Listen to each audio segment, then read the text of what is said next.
Hello, Matthew. Hey, what's up with you? What's the shape of your box in your brain? You got an idea shape in your brain? I have idea shapes on the cover of everything. How about that? Good to see you again. Yeah, good to talk to you. This conversation, I'm hoping we can talk about what you often refer to as idea shapes, things that we refer to throughout these conversations quite a bit. And we've dedicated a number of individual episodes to some of these collections of ideas, but we've never talked about them as a whole set of ideas. On the cover art, so if you see the generic cover on iTunes or you're on Spotify or the website or SoundCloud or any of those others that show the individual cover art, because there's unique cover art for each episode. On the cover art, you'll see a triangle, a square, and a circle. Those have been part of the iconography for this project since we started it a few years ago. And those refer to sets of ideas that we talk about often, what you've called idea shapes. These three basic shapes, the triangle, the square, the circle, refer to three idea shapes. They're basically geometric patterns where each moment or point of intersection between two lines suggests a fulcrum of ideas. And the shape illustrates the dynamics and flow of the ideas and their relationships to each other.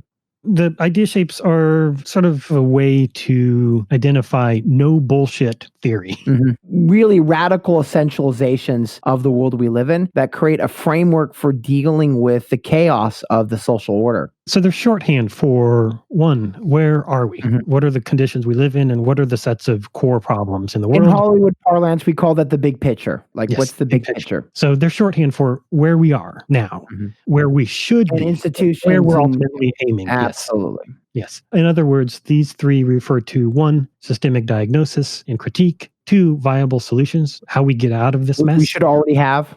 What we should already have. And three, the transformational possibilities. What would potentially be possible if we were to get out of this mess? So the triangle shape refers to the poison pyramid, otherwise known as the capitalist hellscape we live in today and have been stuck in for our entire lives. In reference to the poison pill, right? Like this thing that you have to take, but it's the poison pill. It's the poison pyramid. It's the thing that is sharp and it's hitting us and we don't like it and we don't seem to come up with a way of dismantling it. Yes, it's the seemingly inescapable cage that we've been trapped in forever. The golden square, the square shape, the second one is referring to food, shelter, healthcare, education, the essential necessities for human dignity, and a shorthand for how we would describe socialism. The socialist world that is practical, necessary, urgent, that we can start building today. And should have already built, right? Hundreds of years of struggles for a social society where we're free from want. And that's the quote from Plato, you can't think if you're not free from want of bread. And the scarcity conditions that we perpetually live in really block our ability to actually have that socialist world.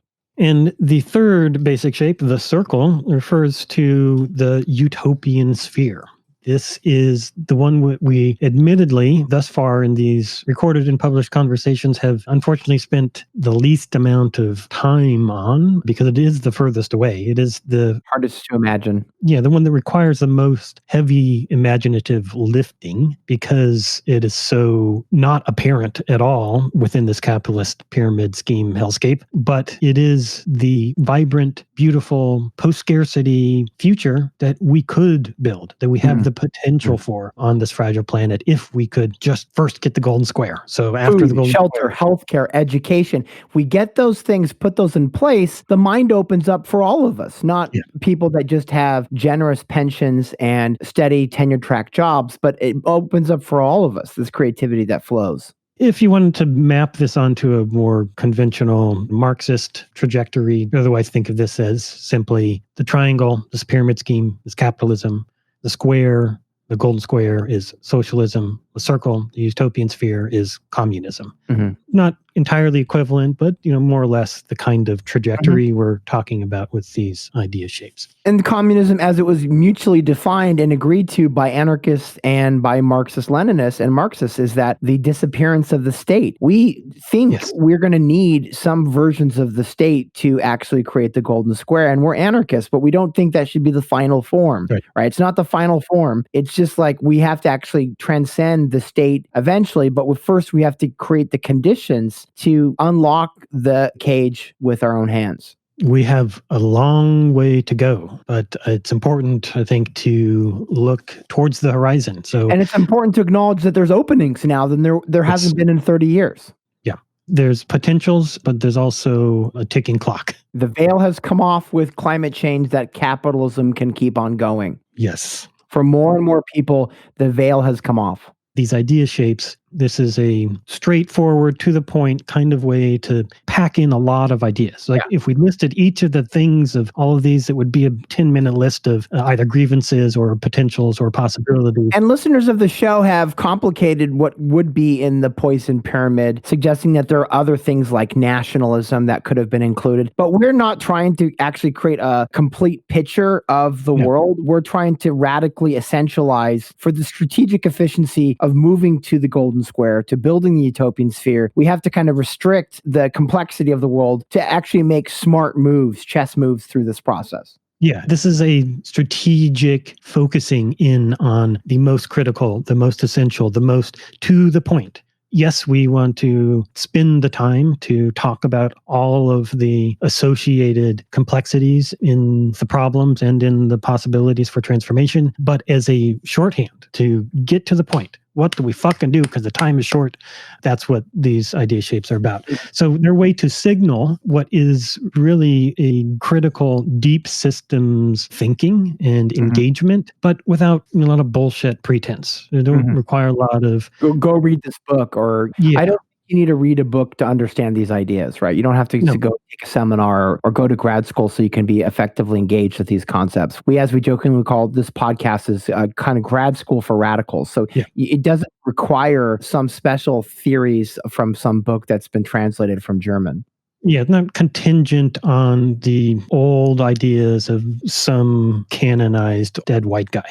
Emancipatory ideas should be accessible to everyone. And that's what we're hoping we do in these conversations, is trying to make some of this mess of the world more understandable to us individually, and hopefully to those listening to the conversations as well, so that we can act in the world in a way that will help us get towards the things that we should have already had by now. This set of idea shapes has been part of our approach to this conversational project of the podcast since we began it, and even before. So it didn't come from a place in particular, aside from our conversations. Although the golden square for us both came up separately on our own, and we were surprised that we'd come up with that shape. So the first idea shape that it came, I think we had written on napkins at diners after seeing music shows in LA back in the day, some 10 years ago, as one of the shapes that did appear for both of us. But the other ones have come as a result of these kinds of conversations.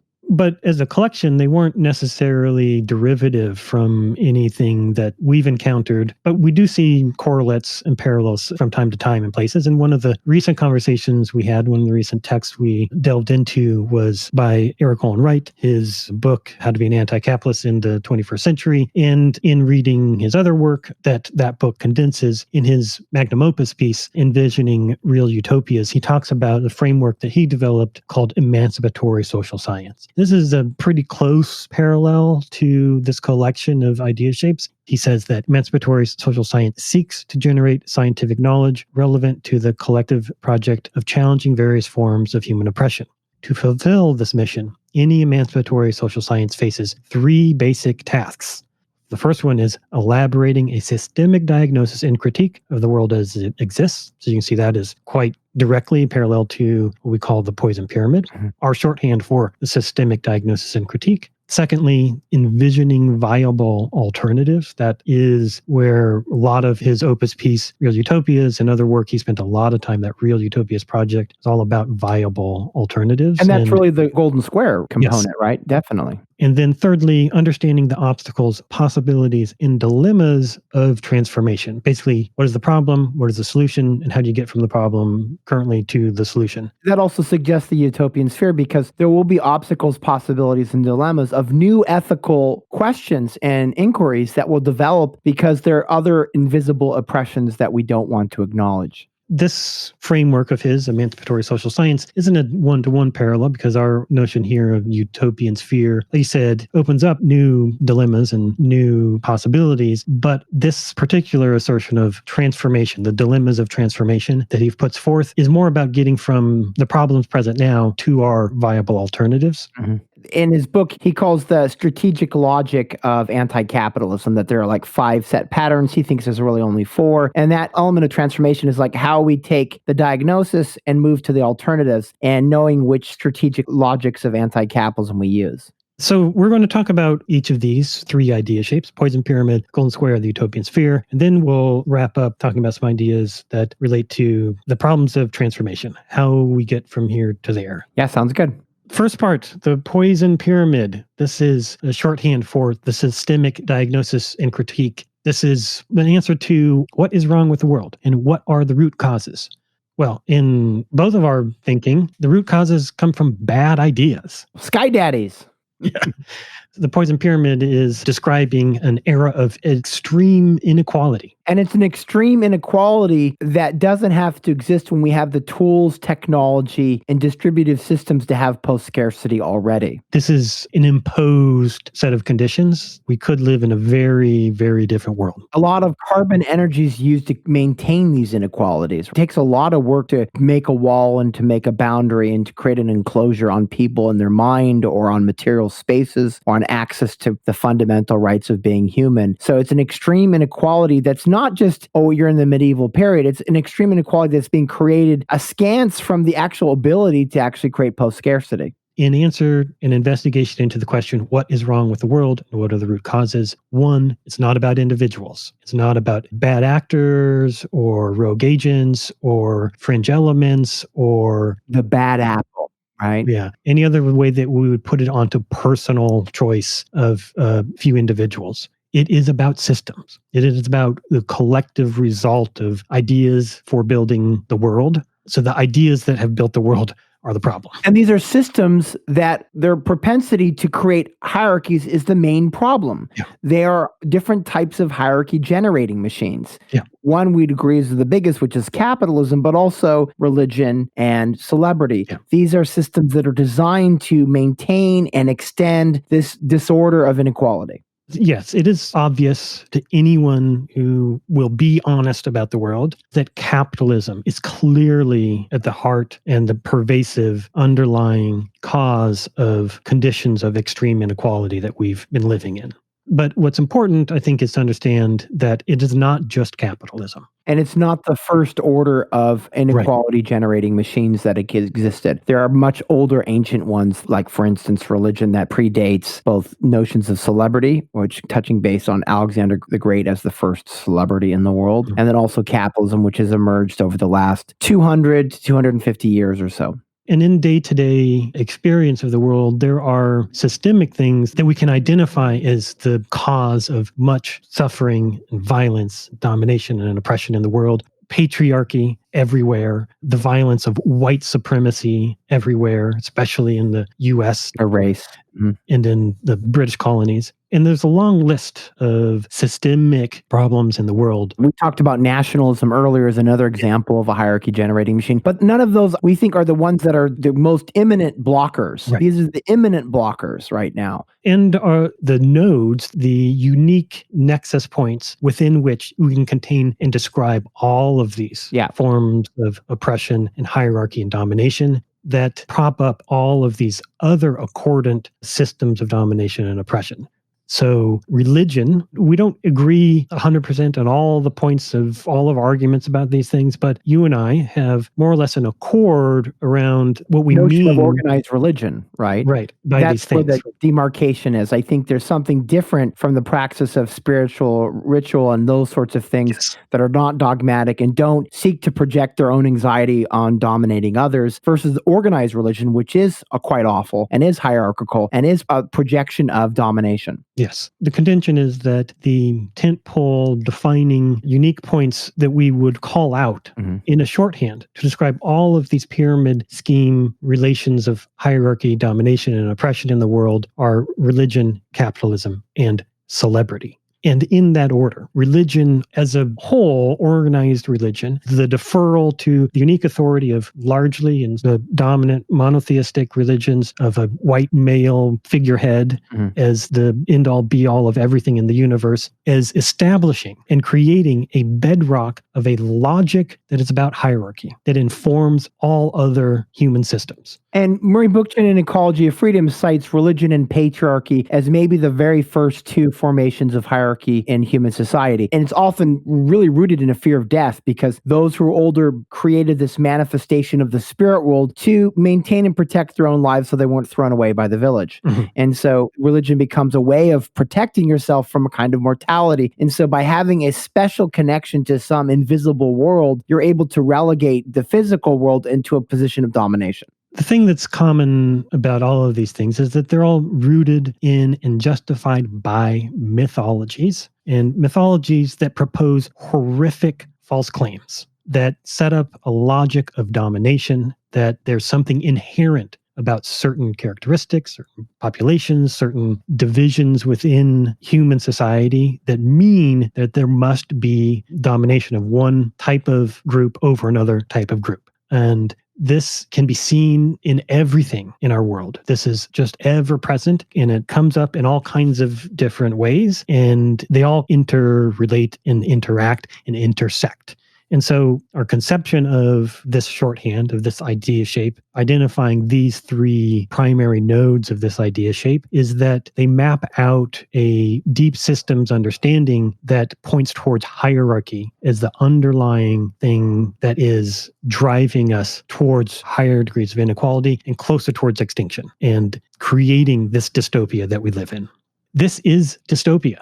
Run that up a little faster. It's pre-apocalypse, right? We're in the pre-apocalypse. We're beyond dystopia. I think we should just all kind of assume we're in dystopian. We move to pre-apocalyptic scenarios. We've talked a lot about in conversations this other phrase you've used from time to time, terminal dystopia syndrome. Yep, TDS. And drawn Mark Fisher's From Capitalist Realism, that's easier to imagine the end of the world than the end of capitalism. So much of our storytelling for the last 40 years during this era of neoliberals and before was just dominated by dystopian fictions, imagining the end of the world, imagining dystopian hellscapes. But we don't have to imagine it. We fucking live in it. Yes. You know, another notion that we refer to a lot is this notion of the Overton window, right? This is what is acceptable in mainstream conversation, the idea of what are the edges of acceptable mainstream conversation in relation to these parts of the poison pyramid we identify: religion, capitalism, and celebrity. I like the phrase cultural depth of field. I don't know, I've heard it anywhere. I think it might just be a phrase that I've come up with. But imagine that there's a cultural depth of field, or an Overton window, wherein even if we are engaged with folks who are getting towards root causes that were underlying, we never get to real root causes. And we get to one often, which is capitalism. With the growing popularity of socialism, we see that there's more and more folks are understanding capitalism as a root problem. It's often within a certain set of privilege and class interest that it's purposely designed to not get to the root cause. It's like me listening to NPR talk about Trump and race, but never once mention capitalism or racialized capitalism, because NPR doesn't deal with capitalism. It's not in their purview. And so you get to the edge of talking about racism in a very deep way, and then we skip over that other part, racialized capitalism. Almost never do we hear any real focused and intelligent conversation about what even predating capitalism. Hierarchy's always been a part of human society. And why? What are the institutional mechanisms that are replicating that throughout generations? So we never get to honest conversations about religion. We never get to honest conversations about celebrity. So we have a lot of, admittedly, things that'll lead to dead ends or to bad conclusions. We'll have a sort of atheist or skeptics movement where there's a lot of dead ends if you follow a certain... Just rabbit holes that don't go anywhere. Rabbit holes, that don't go anywhere, or that lead to other erroneous conclusions. And you feel a kind of sympathy with it, because people are trying to come to an understanding of why the world is like this, which is what children ask when they're 6 and 7. Like, why are you doing this stupid shit, Dad? And then you're told to shut up. And then you go to college and you're like, okay, now I can ask these questions again. And then you're back in the meat grinder of employment and you're like forgetting about it. And so it's sympathetic that you would go down these kinds of things like atheism. And we all become become atheists, that all the world's problems go away. This kind of monopolar solution is kind of a real project of neoliberalism. It allows for people to look for different types of escape hatches and not really think of things in a connected but strategic way.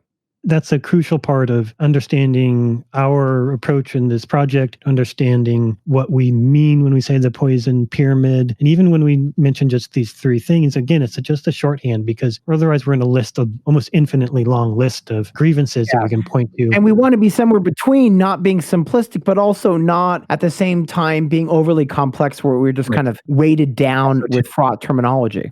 The poison pyramid is a shorthand for an analysis that is informed by and builds on a long lineage of freedom fighting and investigation, but isn't necessarily from one thing or another. And it's something we've arrived at in our conversations about these things. But you can see parts of anarchism in there, as we often mention when we talk about anarchism, and anarchist thinking, and anarchist analysis, that it is an ethical toolkit that we called in previous conversations the North Star of human decency. Not a political framework or a certain set of policy notions or certain dogmatic program, but more a way of approaching the world and interactions and understanding of the world so that we can see clearly about power and hierarchy. We've also been informed by Marxism. So, no shit, Karl Marx. Now, once again, there's a lot of mystical doodah nonsense with his conception of money and value, but the power imbalances that accrue from labor and class positions are noteworthy. Phrases in terms like alienation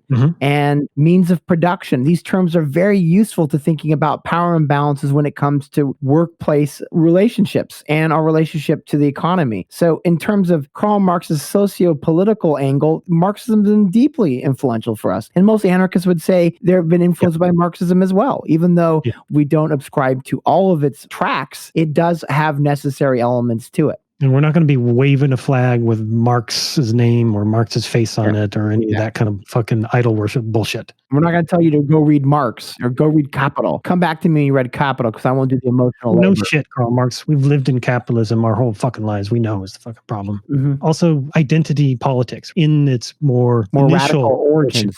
Radical origins, as claimed by the Combahee River Collective, for instance, and queer black radical feminism, not in its co-opted kind of way that it's used by symbol pirates and liberals today, but in its initial more radical signaling of the fight for freedom for those most oppressed in our society. And it's rooted as a kind of pH test, because what is the lives of queer black women or black women in general in America? Single mothers, lack of healthcare access, low education. And so if we see the rights of black women in society, we can have an understanding of what the rights of others exist. And if they are liberated, then all of the rest of us would quite likely be liberated as well. Another thing that has been in popular discourse, isolated as its own kind of approach of intersectionality, coined in a way that caught on by Kimberly Williams Crenshaw in 1989. In a legal case, when she was talking about kind of intersections and using the metaphor of an intersection to talk about being both a black person and a woman at the same time,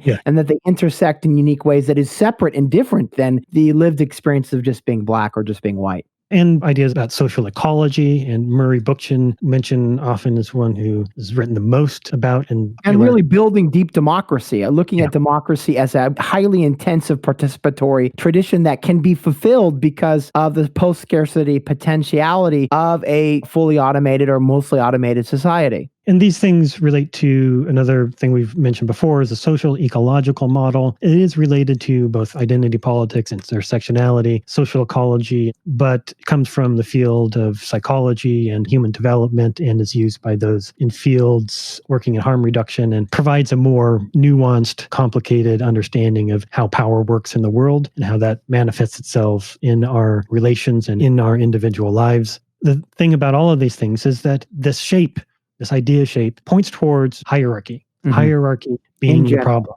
And that the world we live in is a world that is dominated by compounding systems of hierarchy, not just a two-dimensional intersection of types of oppression, but a three-dimensional relation of compounding, overlapping systems of hierarchy and domination. The poison pyramid is a shorthand for a deep systems analysis of power that clarifies for us a moral imperative to be actively abolitionist, anti-racist, anti-capitalist, anti-imperialist, to identify that in all areas of our life, how is power being played out? What hierarchies, what myths about hierarchy are dominating that area of our life? What scripts about hierarchy are we performing against? Because it's all a fucking pyramid scheme. It's all a fucking pyramid scheme. The big fish eats the little one, to borrow the phrase from Radiohead and Kid A, right? So, the big fish eats the little one. And we have the system of big fish eating little ones until there's nothing left. Fuck this pyramid scheme. Let's make things square. So let's talk about creating a square deal, right? Because the New Deal was once called the Square Deal, or that was an earlier formation from Teddy Roosevelt. So the New Deal comes from the notion of Teddy Roosevelt's idea of the square deal. Let's get back to the square. And we have this golden square, which are 4 points equally balanced. Yeah. That talk about the conditions of what would necessitate a dignified life for all on the planet, regardless of border, language, race, or creed. The Golden Square is a shorthand for describing the socialist world we could and should by now already be living in. It would be an era of expanding global equity. It is a viable, doable, necessary, obvious alternative to this pyramid scheme. And notice your inversion of this, Jesse, because we're not talking about the expanding global growth, which is the fulcrum of all economic discussions, but actually an expanding global equity rather than just this obsession with growth. Yep. Because growth is not accruing to the people's actual needs. It's turning into money laundering, wealth hoarding, bank gaming of the system, and growth is not leading to equity, it's leading to more inequity. Yep. And so food, shelter, healthcare, and education are essential human rights that must be fully decommodified and guaranteed to every last person on the planet. Square meal. There's lots of things that this is supposed to infer. And square is also an old phrase in the 50s for being boring. This shit is boring. We should just already have this. A square deal, we call someone a square, someone who's well organized and does everything right. And yeah, this should be the boring part of the world. Yep. And these are the material conditions required for freedom. Freedom starts from this. And it's the cornerstones, the 4 real cornerstones of freedom, the basis of freedom, and should be our kind of new social contract, which would be the purpose and measure of a kind of legitimacy of any government or local government or any sovereignty that is granted support vis-a-vis the act of the individual vote. Yes, and the Golden Square is a shorthand for what we should see as the moral and practical foundation, what we called in previous discussions the beating heart of a radical global Green New Deal. We need to create a new deal for society. What should that deal be about? The deal should be about this. This is the project that we need to do now, that we should have done long ago, that we need to do today. Make sure that everybody has food, shelter, healthcare, and education free, that those things are fully outside of the market, that those things are fully decommodified. And that's never fucking happened before. Yeah, never in the world, never in parts of the world. We always have excuses. The establishment, the pyramid schemes that we live in, that we've all lived in our whole lives. It's complicated. That's what they'll tell you. They'll say it's complicated, so it's out of our hands. You talk to the city council, we can't solve homelessness. We have to work with the state. You ask the state, well, we need the federal government's money. It's always a fucking lunch pail to the next person. It's really an excuse marathon. There's always grow up. This is how the real world works. We always have to adjust to, quote unquote, how the real world works. Fuck how the real world works. Daddy, you cut my arm off. Can I have it back? Well, that's the way the real world works, son. You don't get your arm. It's been taken off. I know you had it at birth. Instead of our assumption, our common shared consensus that the natural state of things, the inevitable state of things, is always about inequality. It's always a pyramid-shaped world. That there's always winners and losers. That everything is a competition. That competition is just the natural way of things. And this gets back to William F. Buckley Jr., the arch-conservative theologian, architect of the Reagan conservative era. He said this crazy-ass shit that I always hate, which is that maybe freedom requires inequality. No, bad idea. Just fucking wrong. Yeah. And this is why the first part is really important. You don't get to the diagnosis that's accurate, that gets all the way to the root cause. This fundamental misunderstanding of the universe and this codification of this misunderstanding that there is this inevitable relations of hierarchy and dominance that is part of nature, and therefore everything has to follow this shape of this pyramid. If that is the underlying assumption behind everything, well, then we're always going to miss the mark. We're always going to be doing something that's going to create more misery for folks, more misery in the world, more inequality in the world. And we're going to say stupid fucking things like that freedom requires inequality. What the fuck? Seriously. What the fuck? Seriously, the golden square are the thing that should be the common sense. The way that we think of the inevitability of having to pay rent and there being a cost of living and having to get a job and all of this other stuff we think is just part of how the world fucking works. No, that's how the world was built, to ensure that there are rulers of the world, so that a certain handful of predominantly white men can act like gods. Fuck that shit. What we need is a common sense that has food, shelter, healthcare, and education provided to every single person as a right, as a part of being part of this society. It's just an acknowledgement of this simple moral truth that we have a collective responsibility to provide for all people the material means to live a dignified life. And as we said, we're already in a situation right now where we could provide that to everyone in the world. You probably read memes or seen things where like we could get rid of global hunger with $300 billion right now in the world. We could just get rid of it. So right now, what has happened? We've spent $6 to $8 trillion to keep the U.S. economy going. We could have used part of that to end global poverty. Yeah. So we already have the material means. We already have the technology. What we lack is system-wide order that allows for that right distributive model to meet our moral needs. We can see from this point we're in now, how do we get from here to the golden square? We can see there being a set of symbiotic transformations, to borrow Eric Olin Wright's term, that could be enacted, that are possible, that are completely doable, that can get us closer towards the golden square. So things like defunding the police, investing in communities, canceling rent, canceling student debt, making higher education free, Medicare for all, for God's sake, universal basic income, expanding social housing, creating worker co-ops, so forth and so on. All of these things that have been more and more, bit by bit, part of the conversation of the left. There are many of these things that are imminently doable that can be enacted now to solve problems for this current hegemony, but that can be leverage points to help get us towards golden square. And I'm sure us and all of our listeners would be aware of the kind of frustrations we're having along with you that we don't have Medicare for all or UBI right now. That with the rupture of COVID, we should be installing these sets of symbiotic transformation. And there is a push. We're seeing again, 2,000 monthly. That bell is being rung every time. And that seems to be more likely than Medicare for all, which tells you how weird and upside down the world is, because literally people are dying in hospitals with not enough nurses and doctors and medical equipment because the government won't print money or actually decommodify healthcare. And so we're asking for UBI now because we've kind of given up on Medicare for all or don't see the political possibility. But those are things that we'd normally want to fight for. Maybe it's just that the elite in the U.S. are insistent on doing things differently. It's an easier jump to just print money because we already do it for banks and give everybody UBI than to take over a highly privatized sphere of the economy like healthcare, which makes up 19% of GDP, and decommodify it by getting rid of the insurance crypto Nazi pirates. And it's just, that's the problem. That's why it's weird that I feel like UBI has more possibility as a symbiotic transformation than Medicare for all, because the government already prints money. We just have reorientated towards people. This idea shape, the golden square, the assertion that food, shelter, healthcare, and education, the things that are necessary to live a dignified life as a human being, should be human rights that are guaranteed for everybody for the duration of their life. No questions asked, always, universally. This assertion, this is just a no bullshit explainer about what we ought to do in expanding social and economic rights.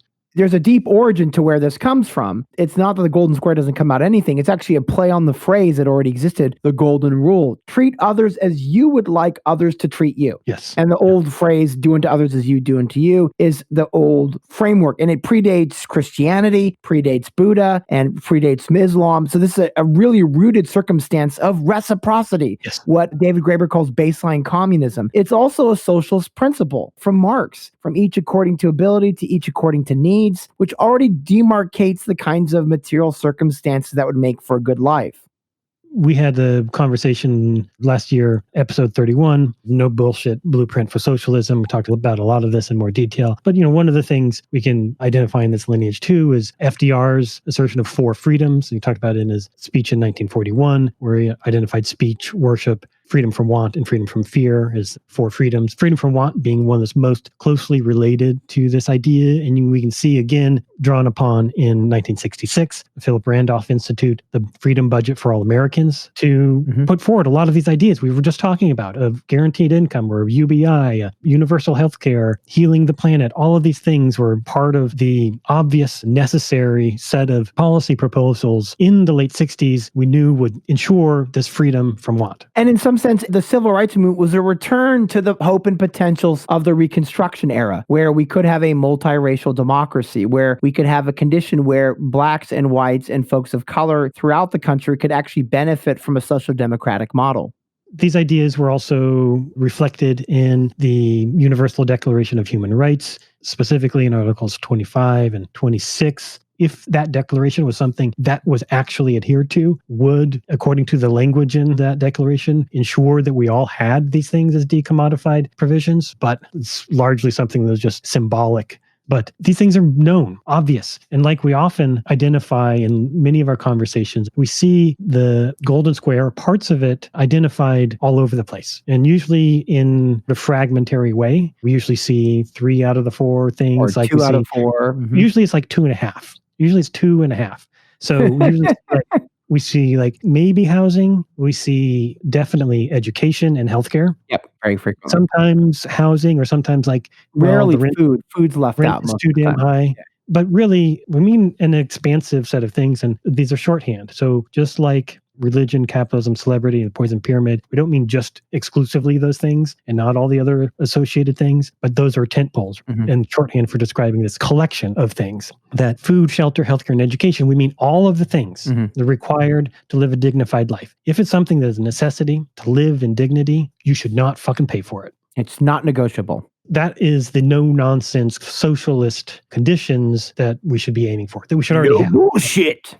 Absolutely. It's just cut and dried. If you are on the path of decommodification, yes, you are my sister, you are my brother, you are a fellow socialist. You may not fit the most radical manifestation of socialism that I want, but you're working towards decommodification. And that's an area of solidarity. Puts the material conditions, actual conditions of human lives at the fore. Yeah. Usually what you get in a lot of the noise about socialism is talk about the shape of governance. What does this mean in terms of markets and in terms of... Is it going to be the market or the government? The market or the government, exactly. Market socialism or capitalism will grant us these things, which it hasn't ever. But these are non-negotiable elements towards decommodification. Yeah. So when we say a decommodify life, this is what we're talking about. We're decommodifying life. And to do that, we'll also take a necessary parallel movement of democratizing all aspects of society. This is something that has never existed in the history of the world. Never have there been conditions where all of these things were fully outside of market forces. Universally fully felt. Outside of privatization forces, fully outside of enclosure forces, that these were granted, provided for the duration of people's lives to everyone.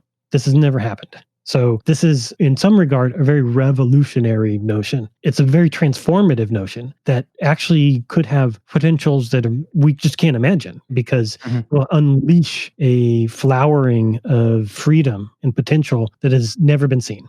And that's the thing, is it might actually feel like the utopian sphere happens at the moment this actually happens, or as we reach the 90% marker, we might already see shadows or images of a utopian sphere, because it will start to emerge in more manifest ways for some other than others. And so as with the last fragments of this is covered, we will already see the emergence simultaneously with this sunrise of a kind of utopian sphere. What's important is that the golden square, these conditions of a world where the necessities for life, for a dignified life for everyone, are fully decommodified and guaranteed and are provided at the highest quality and in accord with healing the earth. This would be a set of conditions where freedom would begin. But it's not the aim. It's not the ultimate aim. This is the floor. This is the starting point. This is the necessary place we need to get to, because it is where we start to have freedom. This is the stage and stage curtains, right? This is the lighting. This is the theater. The theater performance, the people participation of it is really utopian sphere. if we imagine how we might build towards a world where this was true everywhere, it's going to happen bit by bit, location by location, a little bit at a time, gradually over time. Imagine this as a transitional program, as it were, an era that would require real reckoning and reparations and transformation. That it would be a time in which we would be building reparative public goods, to borrow the phrase from the debt collective. It would necessitate a massive expansion of democracy. It would be an era where we would be moving beyond capitalism. But it isn't necessarily a world where we don't have parts of the poison pyramid. There very well might still be markets, and there would still be religion, or there celebrity. Would still be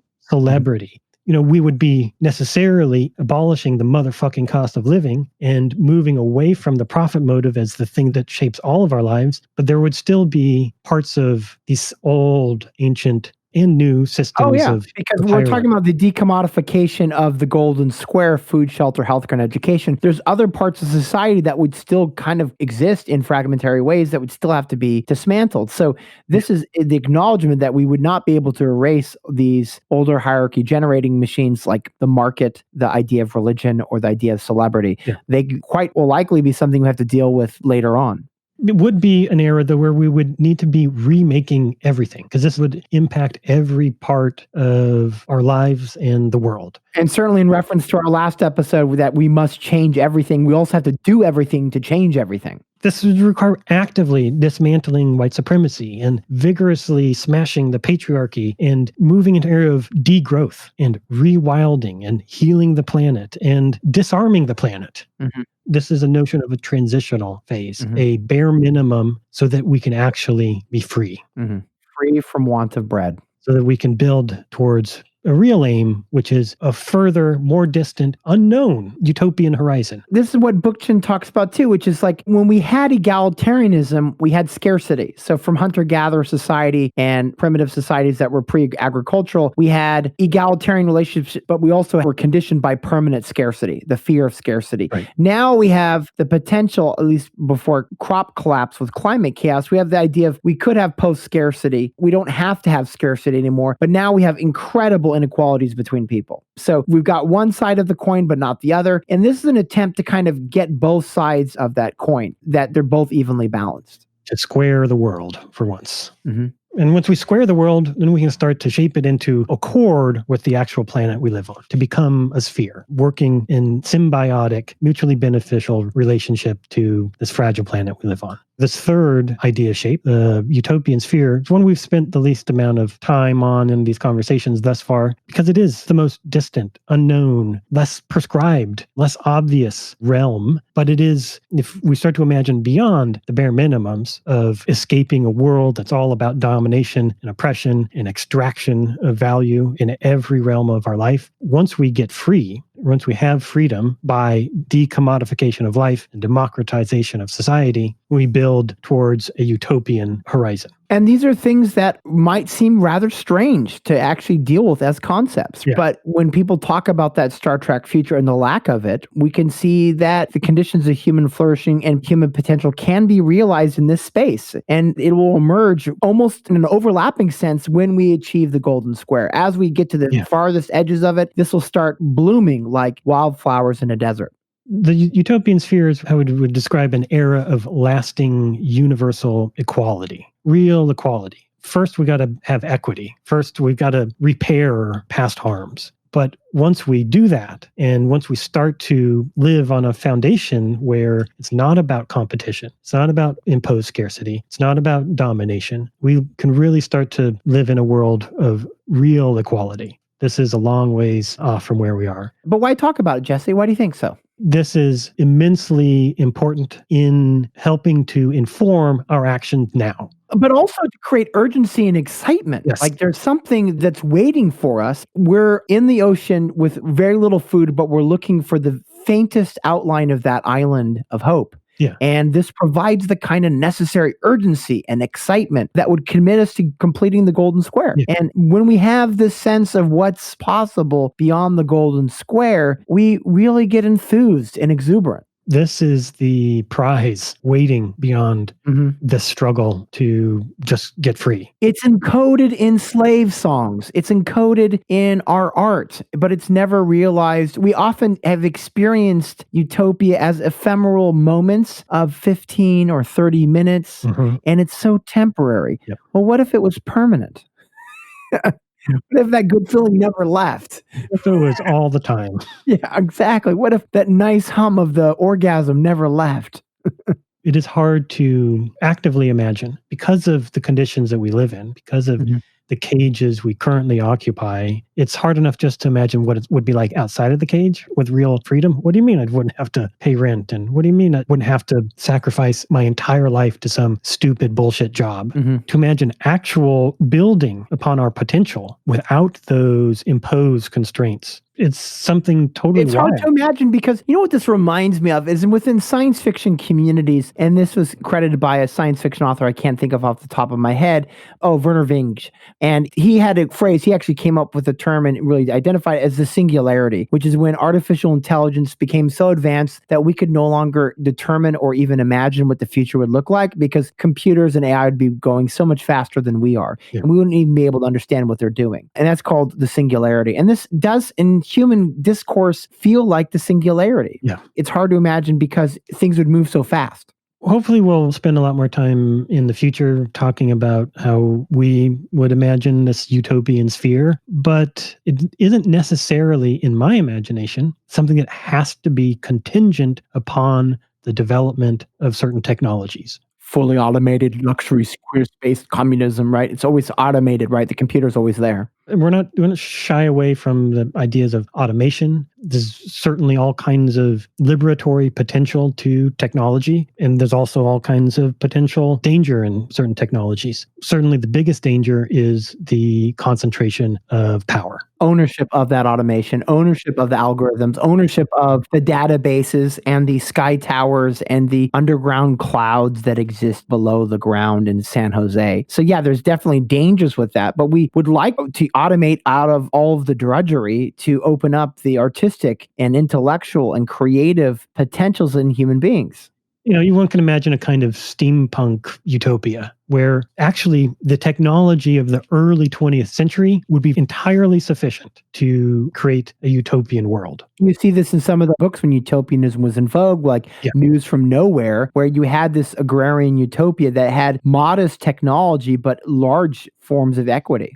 The utopian sphere isn't entirely free of work or labor necessarily, in my imagination. It could just mean the end of drudgery, that there's no more need for drudgery, for imposed scarcity. And long and exhausting work hours, right? So if you look at the open source ecology movement, they're saying, hey, we'll still have labor, but we'll use technology to reduce our labor by 15 hours a week. Yeah. So we'll only be working 15 hours a week. We'll still have labor, things will get to be done, but we'll have a lot more time with our friends and family, a lot more time for creativity and reading and pleasure. Refer again to the Crime Think piece, the To Change Everything manifesto. The problem is borders. This would be no borders. This would be an era of stateless anarchist communism. And where identity would be more about participation within cultures rather than birthright. Utopian sphere is where we would have lasting global peace and prosperity for everyone, where luxury would be the norm. Not luxury as the way we think of it now, is owning yachts and having servants and all of that bullshit.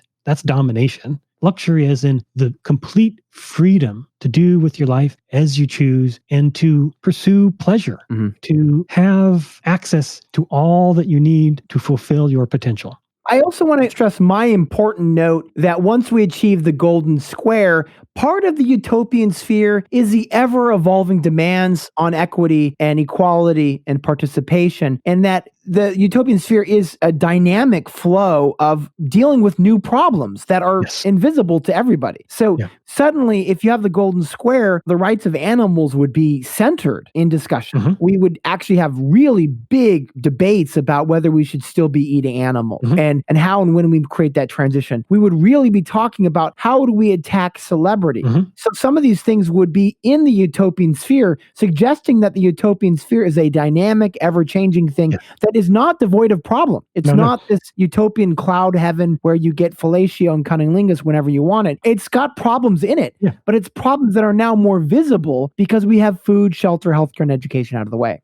Yeah, and we may actually spend more time dealing with what are often called the big problems, the existential problems, being mortal creatures. Oh, yeah, because by that point, we'll be dealing with the ethical debates about whether we should not exist anymore or whether we can exist by being uploaded onto artificial networks, right? So our consciousness extends into this artificial network so we can still exist after the body, or whether or not we can be transported onto new bodies. Those kinds of things become the real fun problems. They're like interesting problems. They're not the boring problems of, God, here's some fucking food, you're starving. And where our conception isn't just about this planet or a small part of this planet, but about being part of a vast cosmos and our place in this cosmos. We need to deal with the legacy and violence of colonialism and imperialism on the surface of this planet. And then we're going to need to worry about whether or not we carry those bad ideas beyond this planet. Like an infection. Yeah. Yeah, because we have greater ideas of consciousness and exploration of the universe, and our own solar system has so much we don't know about. We're still learning new things, like, for instance, the possibility of microbial life in the atmosphere of Venus is now in debate, that we might find microbial forms of life on Venus. Well, let's focus on that. Yeah. That sounds like a fun problem. That looks like a great challenge. How are we going to create sky homes in Venus? So those are things that we can think about once we clean up our problems, and not just like Elon Musk, kick the can to Mars and pretend that these problems won't exist in another planet if we colonize it too. The utopian sphere is an imaginative place beyond the horizon where we would have abolished all systems of domination and hierarchy. So we're no longer bound by the logics of religion, of celebrity. We no longer suffer the violence of borders or nation states. We're no longer bound by the social constructs of money, of race, of misogyny, of patriarchy, where we're well beyond the idea that there should be police or prisons or militaries, where weapons are not a common thing in our cupboards. Yep. Utopia is the realization of the potential that only real freedom can enable. And that real freedom starts with the golden square. And that's why we so rarely get to talk about in these conversations the utopian sphere, because it is so far off. There's the urgent, pressing need to, one, understand the violence that's happening to us now and how we get away from that immediately and how we create the next conditions so that we can get towards this ideal aim of the utopian sphere. But it's our responsibility to have this in the mix, because if we don't have this in this mix, we won't have the kind of excitement. We have to have something positive to look forward to. And as Cardinal West says, there's a difference between optimism and hope. Yes. Optimism is when you have a material condition to know that there is hope. And we need the hope and the optimism to be in the mix. Yep. And by having the utopian sphere, we're able to say, you know what? We got to get this done because this is waiting for us right now. Yeah. This more perfected future. Yeah. And so that's why it also enlivens our rage, enlivens our organization and sense of collective reciprocity, because we know we could have better ways of living than what we're currently in. Talk about utopia is so rare and it's so isolated in certain fields. It's like caged off into, well, it's just the realm of certain sci-fi authors and so forth. But I think it is important to note the contrast to one side that is digging their heels in, this death cult. White supremacy, capitalism, religious orthodoxy is set on, we are going to fucking die. Yeah. Reimposing that authority, reimposing that death cult. A violent assertion of the logic of a death cult and a certainty about you're going to hell or you're going to heaven or whatever the fuck it is. Whereas we want to embrace the unknown. Yeah. We don't know what the future is. Yeah. Let us fucking try it. The man of the golden square is, we've never been free. Let us fucking try being free. Yeah. Let's see what we fucking do. Absolutely. And this is what Corey Robin talks about with the reactionary mind is whenever there's a liberation anti-authoritarian movement, there are those, especially among the right, that see this rupture of the public and private spheres of this anti-authoritarian liberation movement. And they seek to reimpose the chains that bind them and us together in this system of oppression. Right. They reimpose these things back. Right. There's always a whiplash. So what happened with the insurrection at Congress on the day of the delegate count was a reimposition position, a counter-revolution of not wanting a multiracial democracy. Yeah. So the kind of militias that we saw forming there that had ties and had bombs and all that, this is really the kind of stuff we saw in the Reconstruction after Civil War, where the reimposition of authority was very nervous at this rupture because it meant that they somehow are going to be unfree. The title of our episode where we discussed Astor Taylor's work, her book and her film projects, was titled Democracy or Death. And Astor talks about in that work, democracy is an ideal that we've never achieved, that we hope to achieve. It is something that we are forever in pursuit of. Clearly, we saw in the conspiracy theory white riot at the Capitol, that side wants death.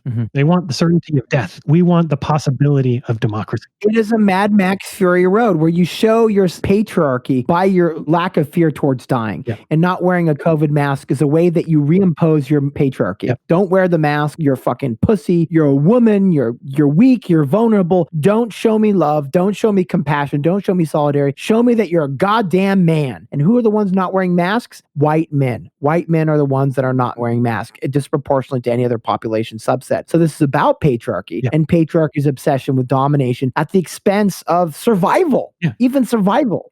That was incited by grab 'em by the pussy.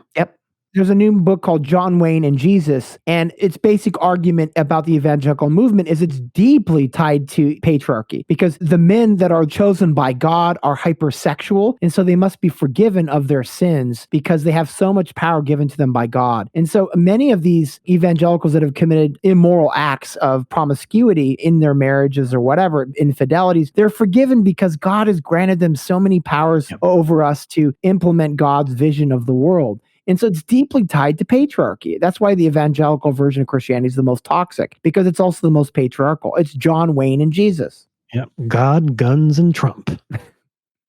To try to wrap up this conversation, we'll get into the last section here about strategic priorities and theories about transformation. You have initial thoughts, Matt, about strategic priorities? I think with an acknowledgement of the powers of dual power, that we center our notion that we have to have two elements that we think are vital in the history of left, electoralism and street politics or street democracy, and that the outside and inside of the system, within the state and outside of it, we need them to start singing a collective chorus. And so I think acknowledging the power of dual power mechanisms, because what has happened, Biden has moved 3 times. And he hasn't even become president yet as of this recording, but he's moved on the Department of Interior with Deb Haaland, who supports the Green New Deal as a Native American woman. And then we had a movement on the EPA appointment. And then the $2,000 thing that Biden didn't support initially became so popular that he supported it because of the popular left movement. So we've already had 3 times where the outside has pressured the left inside and the horizon of what is the Overton window. So we need to get back to the notion that stop saying either or, both and both. Let's get the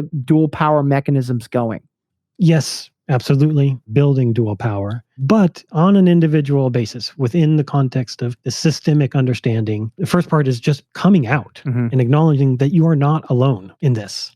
So much of what dominates and scripts our lives is a story about individuality, about private problems and private solutions.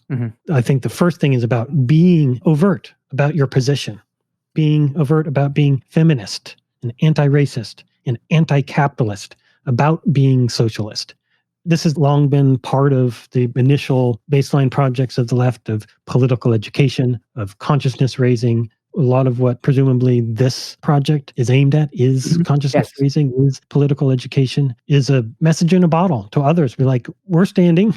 You also stand. But yes, this is not enough. Just standing for the things, just saying resist is not enough. Our politics need to be translated into action. And that action needs to be aimed at decommodifying life and democratizing society. Having an awareness of our values, speaking out, being proud about them, just like, queer liberation, being out about your queerness, being out about your anti-capitalism, being out about your atheism is all things of being out. But also, it can't end there. It has to move to political organizing, political energy. It's like Jane McKelvey's book, No Shortcuts. If you're going to organize against the new Gilded Age, you're going to have to organize. There's no shortcuts. We're going to have to start meeting body to body, doing the kinds of work. And some of it's Zoom because because of COVID. Yeah. But we're going to have to start doing the real work of organizing. Like after this call, I'll be on a Democratic Social America housing call and working group for my local chapter in the Empire. So there's always work, and you have work too with the Debt Collective. So there's always work to be done beyond just consciousness raising, beyond just saying what we value.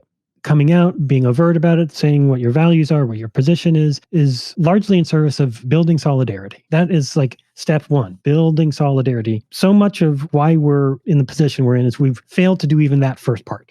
We continue to be blocked. It's not just our own failure. We've been attacked at that level, at that first step of just coming together with others. Building solidarity, the first thing. So understanding that hierarchy and these mythologies of hierarchy are at the root of all of this inequality in the world. A theory of emancipatory struggle would go that mythologies of hierarchy become justifications for relations of dominance, which create systems of oppression maintained through institutions of violence. Therefore, we must work to undo compounding layers of harm concurrently, but in order of priority through 1, abolishing institutions of violence, 2, dismantling systems of oppression, 3, eroding relations of dominance, and 4, erasing mythologies of hierarchy. This theory of emancipatory struggle is kind of the way we're going to map the dual power system. The way we're going to actually institute, like, where's the emphasis? And also, where is the leverage? Because in any movement, the left always has to look for the cracks in the empire. The walling of that dam. And we have to look for the cracks to break through and return that river back to its normal flow. And they want to dam us up. And we have to break that dam and allow the natural flow of water to move with the rest of nature. And that requires knowing when to abolish, knowing when to dismantle, knowing when to erode, and knowing when to erase. And those are all strategic logics. How do we travel down this path towards emancipation? What is the way? Abolition is the way. Getting the fucking cops out of the way is the first thing. It blocks in-person organizing. It blocks our ability to actually take to the streets and own it. It blocks our ability to feel like we can have meetings without being recorded. We navigate this according to what I call the anti-capitalist compass. Again, it's not just one thing at a time or one strategy or another, but it is all of these things.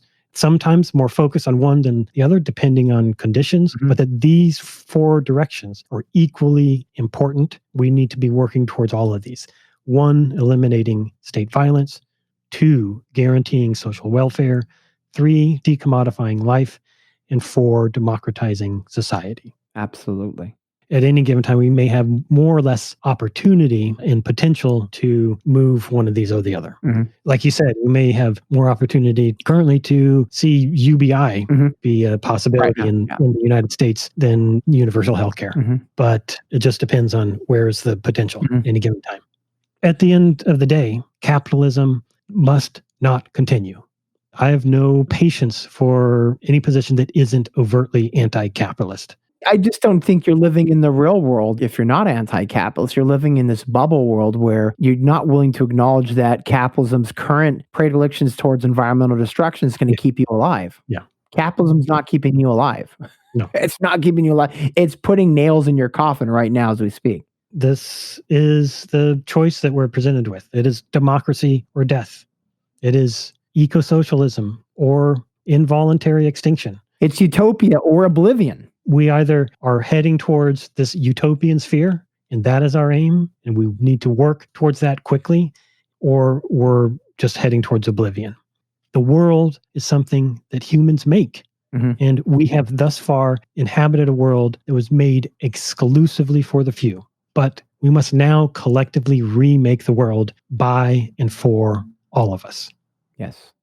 And the problem, of course, is the world has been made for white, cis men and patriarchy. And as it's being made for them, it's unmaking the world for everyone else.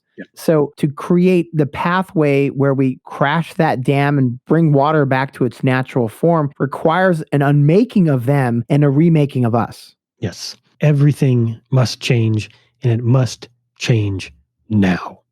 Thanks for joining us. Thanks for joining me, Matthew. That was awesome. I'll see you again. Till next time. Cheers. Cheers.